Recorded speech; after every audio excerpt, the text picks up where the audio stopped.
is one of the first Monsteras I had beside the Deliciosa. Yeah. This is the Monstera gayaguensis. Nice. This is actually the Philodendron radiatum spider. And look at that leaf over there. This is beautiful. But I really want to bring your eyes to the flowers. Look at how fascinating that is. The color combination of the flowers and how clumped they are together. This is really, really beautiful. Dear plant lovers, welcome to Amazon Garden Thailand, a relatively young business in Thailand that grew very fast in 6 years. It boasts one of the largest Monstera collection these eyes have seen, a plethora of large exquisite Aroids, and mass production capabilities for export.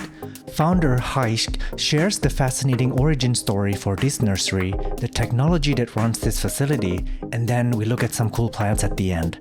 I've conveniently time-stamped the episode so you can navigate to the parts that excite you the most, although I do recommend for you to watch from start to finish in the order of the edits.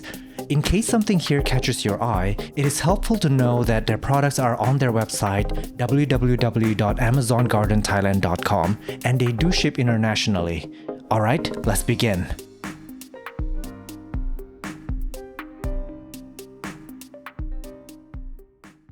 Hi you guys, my name is Sean and I'm a houseplant enthusiast from Jakarta, Indonesia. But I'm in Thailand now at Amazon Garden Thailand. And correct me if I mispronounce your name, but Gijs. It's Gijs. It's Gijs. Very difficult to pronounce in almost every country. So But I don't blame you. A long time ago I met a Thai lady in Holland and I was living with her for about 9 years, and we visit Thailand about 2-3 times a year. And we separate. I didn't go to Thailand for 3 years. In these 3 years I take care of my ex-wife. And at the day of the cremation I came home, my children were gone. Also the Thai girl I take care of was in Thailand with her grandmother. Okay. And then, what I'm gonna do here? And then I went into the house. I booked 6 weeks to visit Thailand. And I went to Thailand to the area of Kanchanaburi because there was my ex-mother-in-law living. And in a few days I decided, yes, I want to live here. But I need something to do. So I started all kinds of things, yellow oil, some kind of freeze-dried roses, and at the end nothing worked because it's very difficult to start businesses here. Then I met a lady in Bangkok, Nok, and she was a hairdresser. I came there and visited her by telling that I needed a haircut. And when I came, I said, I'm an old man, so I also need my ear hairs cut. And I saw her in the mirror with a cutting mirror like this, with her scissors. And I said, okay, don't do that. And I noticed that she was impressed. I visited her a long time and we're getting engaged, and then she was working like 6-7 days a week from morning till evening, cutting hairs, not making a lot of money, but still doing okay. And then COVID came, and she had a house in Supamburi, about 2K from this location. And she had a garden behind her house, and it was like a jungle garden with mangoes and ponds and bananas, and it was real shit. I said, okay, I want to start growing plants, but it has to be clear. So next May, it's about 7 years ago, we started to make this a beautiful garden. And we were lucky, we were collecting plants because first time on JJ I saw a Philodendron yuppie, and a Philodendron yuppie I know from my youth. And then I saw more plants, more collecting. This all was a little bit before COVID, and COVID came, she had to close the barbershop. And we moved temporarily to Supamburi and started to grow more and more plants. And then COVID came and the plants getting to be expensive, and We were the lucky ones that we did not have to sell to get food, because most Thai people, when they buy something, they have to sell it, because otherwise they don't have food the next week. And we start collecting and cutting, and then we had so many plants that we start selling. And then the garden was not big enough. We opened the second garden of the same size, about 800 meters. And soon that garden was not big enough, so we have another one from 800 meters. Then I bought a house with a piece of land, about 3,000 square meters, and started the garden. And when the garden was more or less ready, we bought another piece of land on the other side of the road. But then the neighbor came, and the neighbor asked me, "Can you buy me, because we cannot pay it anymore?" I said, "No, we just bought a lot of land on the other side. We cannot do it." And at the end we did it, and we doubled the area where we're standing now. We're standing now in the area of my neighbor, and we have now here about 5,000 square meters of garden, which we improved to not totally Dutch quality, but close to it. And we're providing plants for all kinds of markets, the retail market in the US, the wholesale market in the US, the growers in Europe, what is a totally different market from the US.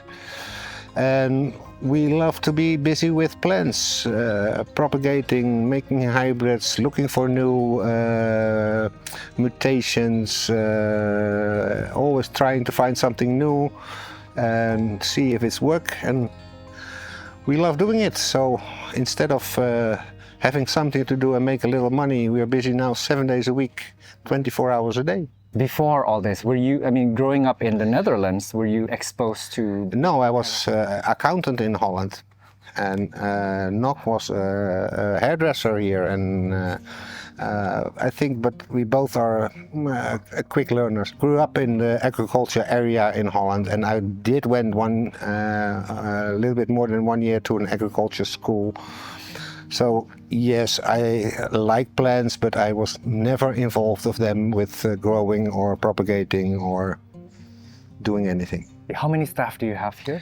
We're working about 10 people. And also it was not easy to get staff here knowing about plants. So our staff is now here working for about 4 or 5 years, and it's not going fast, but they're learning every time. They're learning a bit because it's very difficult, because Thai people, most of them don't know how to read an alphabet, and everything what we do here is alphabetic. All the names are alphabetic, and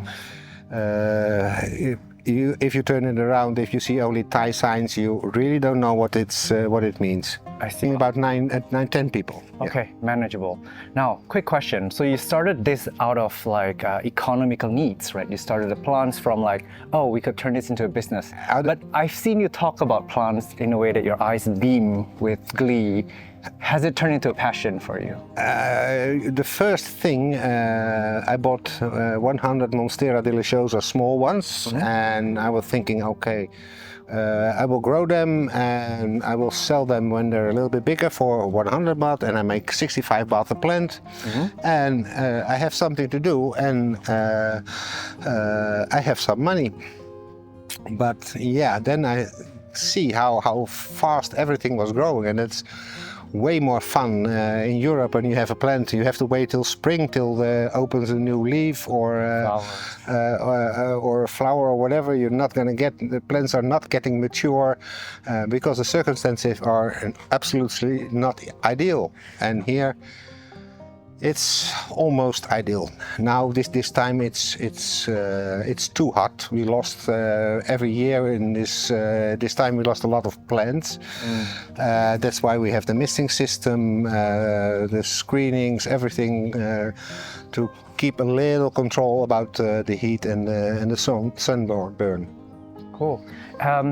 now that yes, it's a passion now. yeah, I mean, it's only been 5 years, and we'll look through his crazy collection in a bit, including Monsteras, hybrids of Philodendrons, and a lot of beautiful Epiprenus Theraphidophora, mostly Aroids, if I'm not wrong, maybe 95% Aroids. 99.9. But I'm very inspired that in 5 years' time, not only have you been able to scale up production, you've gotten your hand on some beautiful mother plants. You've got a plant named after you. Do you want to tell me about that? Yeah, in this plant world, I'm lucky to get to know a lot of people, and we met Marco Senedo and Orlando Cortez. These are two doctors busy with publishing new species of Monstera anthurium. They're working with Dr. Croat and many others to rewrite species of Monstera, because the botanical things are very old. And because I'm helping him a little bit, he found a new species of Monstera in Costa Rica, and he named it after me. So we have a Monstera lamarciana in the botanical registers. Nice, and we'll see that in a bit. And that's. Now, before we start the tour, can I get you to comment a little bit about Nok? I think she's an absolutely wonderful person. Nok should be here because she is the same as I was, only busy with numbers when I was working. Nok was only busy with hairs, but also Nok, when she was little, she was working in the farm with her father for about rice. So there is also some agriculture things in how things are going good, or what you can do with plants. And she has an amazing talent of finding different things in plants, because At this point, our camera heated up and turned itself off without our knowledge, so I will have to narrate for you the remaining story. Now, Nok here spends most of her days with the plants and have keen eyes that can discern the tiniest variation in form and variegation. For example, the new Thai constellations and Scindapsus coming to the market look very similar, but a tiny difference, and they would have different names and value. Nok also self-taught plant breeding, successfully breeding anthuriums and philodendrons with high success rate. With her keen eyes, she's able to separate the high-performing seedlings from the result of her hybridization. It takes a lot of determination, passion, and research to achieve this level of success within such a short window. For a hairdresser, that's pretty darn impressive. In fact, I joked to Gijs that if Nok had gone to medical school, she might have found a cure for cancer. So basically all these came from one flower, all these babies. That's a lot. Oh my gosh. And there are some variegated ones. So let's see here, one over there, variegated. Interesting. Yeah. we're now looking at 40,000 liter basin. Here we keep the water with the fertilizer.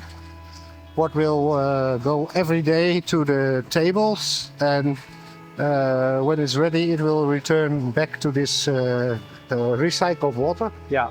And not many people do this. So why do you do this? What is the function? The function is that it's all the plants will get fertilizer at the right time, at the right place, at the right moment. The plants will grow about 30% faster than when it's on the table. These are the water filling tables. The plants will get water from below.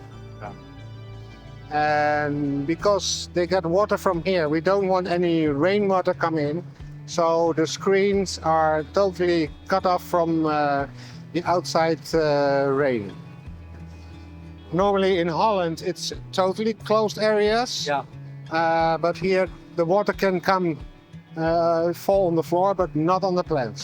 Put the water up on the table to a certain level, and as soon as the pressure falls down, it clicks open and it goes out again. I see. Especially for this period of time, it's very hot. We have a Neville system what cools down a bit. And the system is a little bit lucky because here we have in the back are the EVAPs. Yeah. And the wind from the EVAPs blows also to Oh, it does? to the area here for the misting to cool. So it's dual function. The wind is blowing, it's sucking it out or it's blowing in? Blowing out. It's blowing out of this and into this greenhouse area. So it's a double whammy. Yeah, double cooling. That's amazing. All right. So, Gijs, tell us, where are we now? What is this collection? We are in one of the 4 different EVEPs. Cooling space with water areas, Yeah. and sucking out air for cooling down and higher humidity. Yeah. And what are the plants here? It's just a mixed bag of different plants that are... We are hoping, but we finished just the garden, so we're still remodeling the plants. This should be the area where the more special mother plants are. Okay. But not like the 20 or quantities of 20 pieces. Yeah. The bigger quantities are in another garden. Yeah. And these 2 tables here should be ready for sale plants. So they're a retail quality, they're ready for retail, but they're still considered rare. Yeah. They're sitting in a VIP room now. This is the Philodendron rainbow, Amazon rainbow. Yeah. It's ready at the AAS for name registration. This is a mutation what we got from cutting thousands of Red Anderson. We got one of this mutation what we start to propagate. I see. This one is not available for selling big quantities, but if somebody is interested, they can always contact us. I see. And is it correct to assume, since all of the plants here are like retail quality, and you have a website? We have a website, and it's a very easy website. It's amazongardenthailand.com. Okay. We have to keep it a little bit up to date. We're trying to work it very hard, but most of the plants are available on the website. Yeah. And if not, just send a message. If you see something on Instagram, or you always can ask her. And also Instagram is Amazon Garden Thailand. Yeah. And Facebook. One thing about you, I know that in your tags, you're very meticulous about your SKU system. Tell the audience, because Yeah. I think it's interesting. First, this one is also a special one. They only have one. I really know how to pick the right plants, don't I? It's a white princess, Yeah. but I was trying to figure out to have Snow White in it, because Snow White is the princess or not, so I didn't know exactly how to call it. So this is a white princess mutation, and we try to find a good, correct name for it. So if you have any suggestions, let us know. Sure thing. So tell us about the barcode system here. So you've designed an app on your phone. We developed an application. It's only available for the people who have the app. All our plants are registered here in this system. Okay. We can, as soon as we pollinate, we keep the mother. We add the father, and it combines the name into the hybrid name. Yeah. It keeps track of the mother plants. Yeah. It keeps track of the quantity.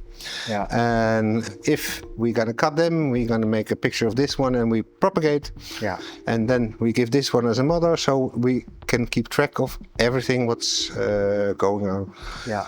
Also, if we sell a plant, and we can always ask, what is the mother? What was this mother? What was made? We can always go back to the origin where it come from. Did it come from us? Did we buy it? From who did we buy it? Yeah. What did we pay for it? Yeah. Everything. So when you make a cutting, this shows that it comes from this SKU. If I have a cutting, I can. The mother plant is in the system. Yeah. And if the plant is growing and he's suitable to go on the website, we push the button website, and the plant automatically goes to the website. Yeah.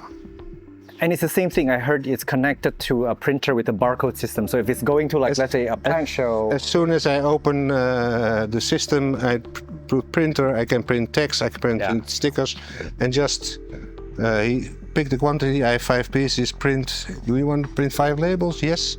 And later on, we have 5 labels here at the printer. That's pretty intense. I've never seen system like this. And I can print, even if I'm in Bangkok, I can print here stickers if somebody needed a tag or they're producing something. And it's important to note that you have a full-time staff that developed this custom app. I have a full-time staff for the app, developing the app, yeah. The Philodendron Khitina is a hybrid of Florida Beauty and Mayoi made 4 years ago in Thailand. Amazon Garden Thailand bought the entire stock at the time, essentially owning this hybrid. Since then, it has been propagated by cutting, which is the only way to ensure the future descendants are the exact same clones with the same form and quality. Shown here is an example of the same hybrid from different seedling. While this one is also Florida Beauty crossed with Mayoi, it cannot be called a Khitina because it is not the same clone. With so many philodendron hybrids out in the market today, it is becoming increasingly important to know if you have bought a random seedling or a select breed from a reputable breeder that exhibit desirable trait. The only way to retain the name and the trait is by cutting or tissue culture. This is also the Khitina. How beautiful it is. It's amazing that something like this is lesser known in the market, or maybe I'm just out of the loop, but this is the first time I've actually heard about the Khitina. And again, this is one of the first variation or the first set to come out of the Florida Beauty crossed with Mayoi. And of course now there's a lot of varieties in the market for this plant. Let me show you another one from this angle. This is also the Khitina. How beautiful it is. It's amazing that something like this is lesser known in the market, or maybe I'm just out of the loop, but this is the first time I've actually heard about the Khitina. And again, this is one of the first variation or the first set to come out of the Florida Beauty crossed with Mayoi. And of course now there's a lot of varieties in the market. And I have a feeling this might not even be its full size yet. This is the Philodendron biliatai crossed with the pit bull. You can see from here that there are many forms of the same plants as they're essentially genetically different, although they are considered siblings. This is a popular plant in the Philippines and it comes in both orange and yellow variegation. Nog pointed out to me that this is a desirable hybrid because it looks a lot like the biliatai, except it's faster growing and easier to take care of. And just so you know, this is what they look like before they mature up. So these two are actually siblings. This is a green form and the sibling is over here, the variegated, but they came from the same parent. How fascinating is that? So this one caught my eye. It's not only a tortum variegated, and now there's a yellow and a white variegated, but this one, the variegation seemed to be dominantly on the outside of the leaf. So this is actually pretty fascinating to me. This is an interesting tortum. It's not as wide or as long as the others, but look at the stem. The stem is actually a lot thicker than the regular tortum, and that new leaf coming along the way. So this is the Aurea tortum, which is different from the one that we saw earlier, which is the white variegated. Gorgeous.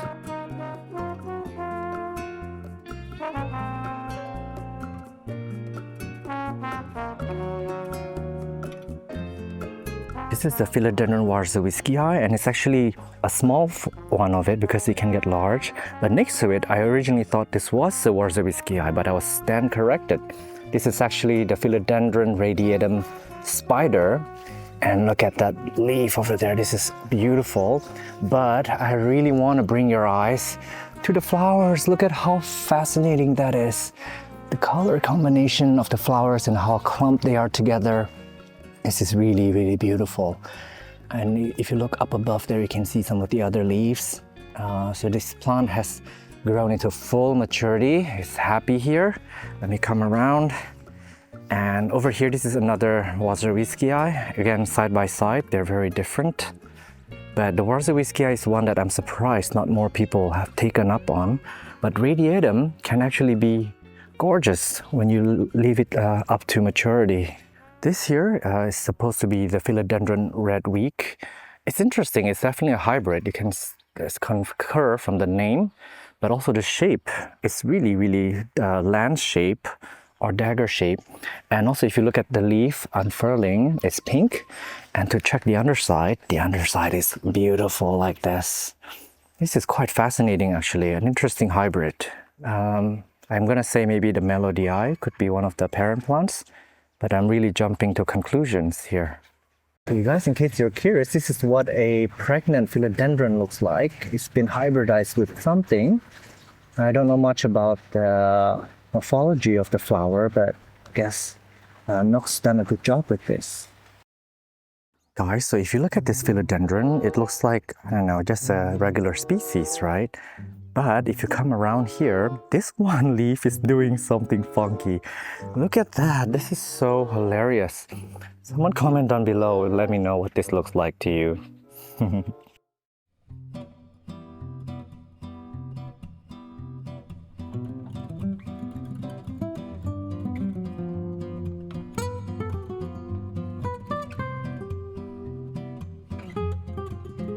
Or Verstegi. Verstegi, yeah. Isn't it quite common, Verstegia? Oh yeah, it's not special, but you have a flower here, and it's. I see that one's coming into flower. Yeah. So this is the only one that you have, or have you? It is the only one I have, yeah. Okay. So this is the Epipremnum Shangri-La elbow. I don't know if you remember the Aurea, the one that we've had during COVID times.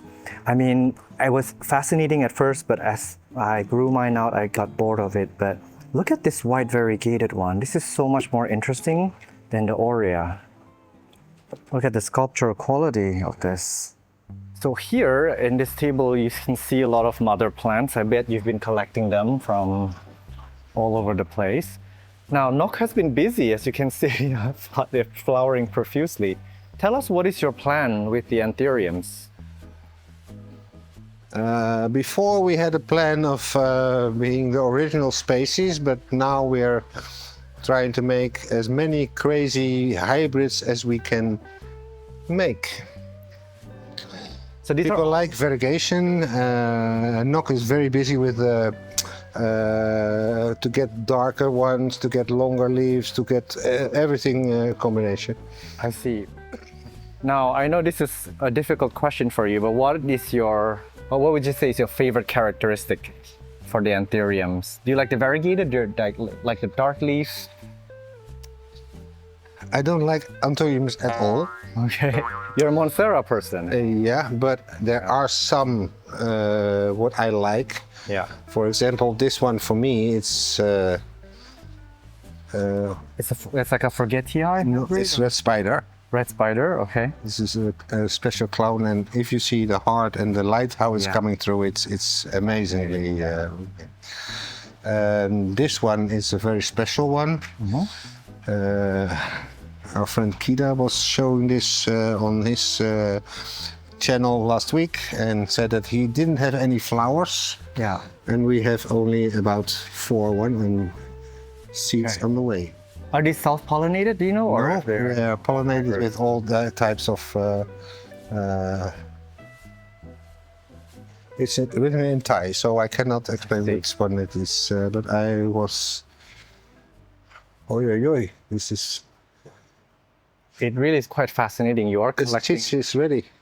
Let me see what it looks like. So, there. So it's ready to be harvested anytime. Yeah. Now this first one also can come off, and then you can scrap the berries. Oh wow! But we wait a little bit. It's more, and then one time having more. So what is this? This is a Raphidifora corneri. Okay. It's very fascinating because the leaves are very thick and super thick. And the fenestration is pretty elusive too. It's like far in between the holes. Really interesting for a Raphidifora, you said, right? Yeah. Easy for you? Easy. Okay. Really interesting. It does have that Swiss cheese type character that we like in our Monsteras. It's like touch me not, right? Yeah. But a lot of them are fully white and fully variegated, so you have to kind of select them. Now it's given also new leaves now all. Yeah. So we have to see if it's all variegated or green or what it's gonna do. Yeah, but this is the flower, yeah. The flower is so cute. Let's get a closer look. That is the flower. And this we bought for Jan. Oh yeah. Jan. We're waiting for him to shake it in June. Monstera deliciosa nosy petal. You can feel it. It's really Wow. It's super fuzzy. This is crazy. But this is a deliciosa. This is deliciosa. How did it develop that? This is so sexy. It looks like a toy. It hurts. It's not sexy. Yeah, I mean, if you run your hands, Oh, if you want hurt. if you run your hands really hard, but I mean, if you do it gently, this is funny. Like, why would it do? It's like stairways for ants, maybe. But the leaf shape is also fascinating. Yeah, because it's one of the few with asymmetric fenestration. Yeah, and this will get big, right? Is it a Yeah, deliciosa? yeah, Let me yeah. see the. Yeah, you see that that it'll get big. Fascinating, interesting, and it come from South America. This mutation, right? What do you think? All deliciosas coming from South America.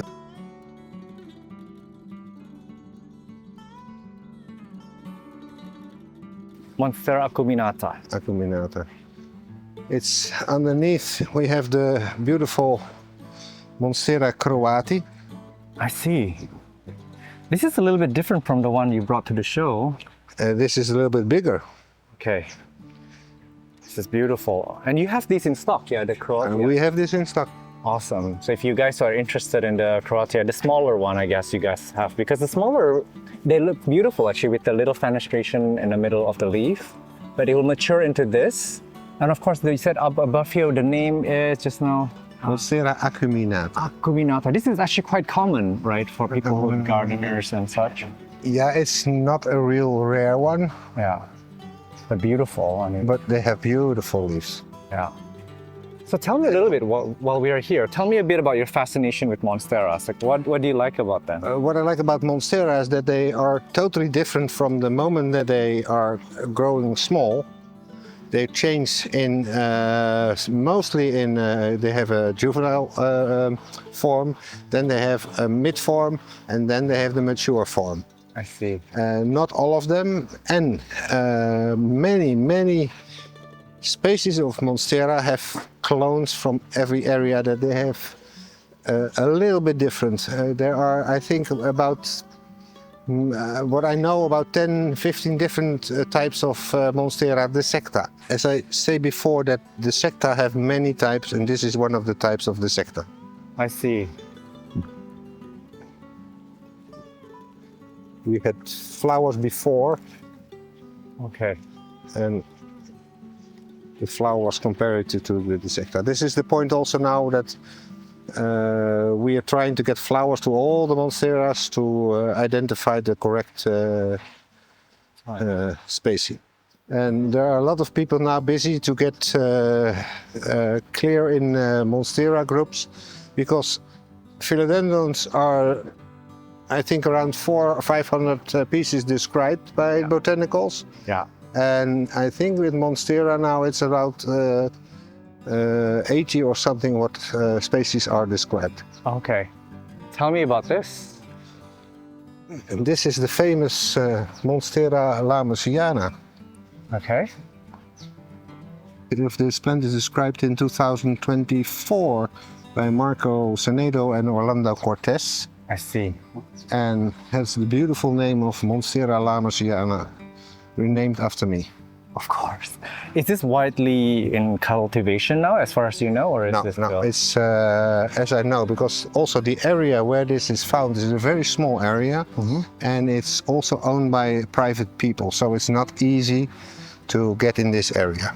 Interesting.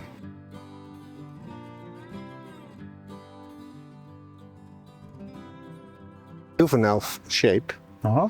goes up here Yeah. and started to get mature here, Okay. and it will get more fenestration even and getting more bigger in the future. Interesting. And not many people have successfully hybridized the Monstera. Can you tell me No, why? it's not easy to do it with Monstera. See. So it's some plants, the deliciosa will have flowers a lot. Yeah. Other plants not so easy. So, and then we have all different kinds of Monstera. Do they match together or not? We don't know. It is done, but It's not easy. And there's a short window where you can actually. So this is now quite trending in the market. A lot of competent growers and sellers have them in Thailand. It's called the Adansonia or Adansonia molded. yeah, model. Look at that coming to unroll, and it's going through this hole. So let me save it because it wouldn't be funny if it unfurled inside. But just to show you, this is more mature leaf look like. And of course, as an Adansonia, it can get massive. It can get a lot bigger than this. But it's very different from its younger form. It's more crinkled. Is one of the first Monsteras I had beside the Deliciosa. Yeah. This is the Monstera Gayaguensis. Nice. Now this is actually massive here. Do you know if it's like the maximum it is now? I mean, I see that they get bigger. They get bigger. My A God. little bigger here. It is so elegant. Look at how beautiful. And that here is. we have a flower from Yeah. the Gayaguensis, what I pollinated with Monstera Deliciosa aurea. Successfully? I don't know. We have to wait. Okay. Interesting. It's already, this leaf has not even hardened and it's already putting out a new one. Yeah. That's fascinating. This is so robust. Are the Monsteras cared relatively similar? Let's say if you have a Monstera deliciosa and it's doing well, would you apply the same care to the others? No, there's a lot of Monsteras like the Filamentosa needs a lot more of humidity. Deliciosa is one of the strongest and easy grow plants. Okay. Even somebody found Monstera Deliciosa in the desert. And it's called Monstera Desert Delicious.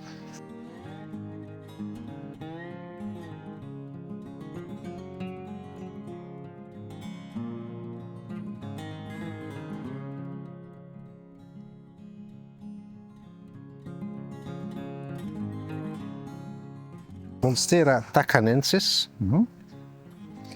Is Taka like an area or something? I should look Sounds into like that. a locality name. Locality, We yeah. could be very wrong. But the young leaves look like this, which is like very interesting. This is the young leaf? No, this is- oh, this is something else. This is Pentulata. Pentula, sorry, that is coming from over there. Sorry, Yeah. that's where the main plant is. Let's come around. So this is like a less fenestrated Monstera, if I'm not wrong. It's less fenestrated and it's not a Deliciosa. Oh, interesting. This is a Monstera frisbee. Now tell me more about it. Monstera frisbee is the one that I selected as in the beginning as a compact mutation from the seedlings, Yeah. from the normal Deliciosa. And it started to grow extremely fast and extremely big and extremely hard. It's very veiny. Look at how The veins are really on top of the leaf and it's very thick. fascinating. If you like veins, I know some people are into veiny plants. This is so three-dimensional. This is fascinating. If you look down something here, look at the veins. Oh my gosh. Fascinating. And you said it's fast growing, right? Yeah, it's pretty fast growing here. Because I can feel like the leaf is actually very sturdy. Sometimes when plants are strong and robust, you can feel it just by touching it. And because it's so round, we called it the frisbee.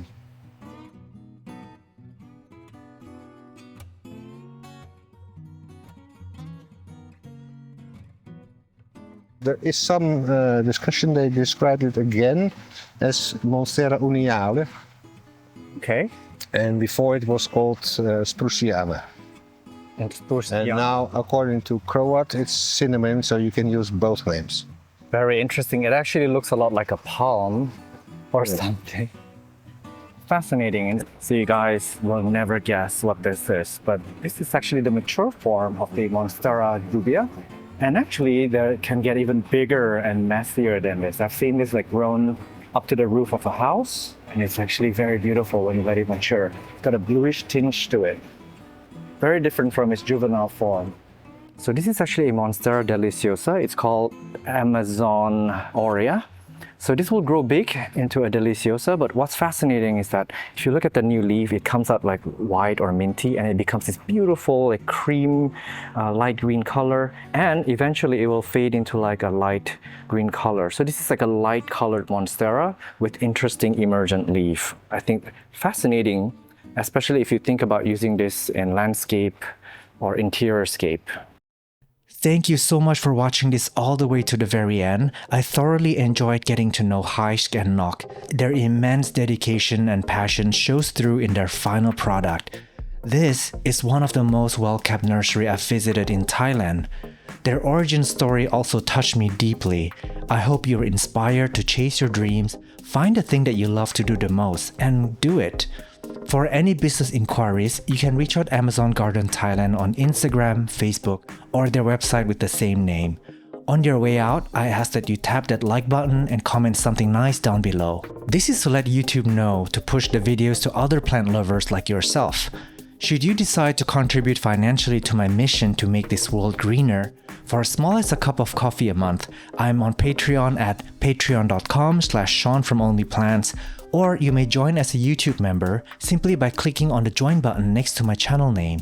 Once again, you're a champ for sticking around all the way to the very end. It means the world to me. Thank you guys, and I'll see you in the next one. Bye!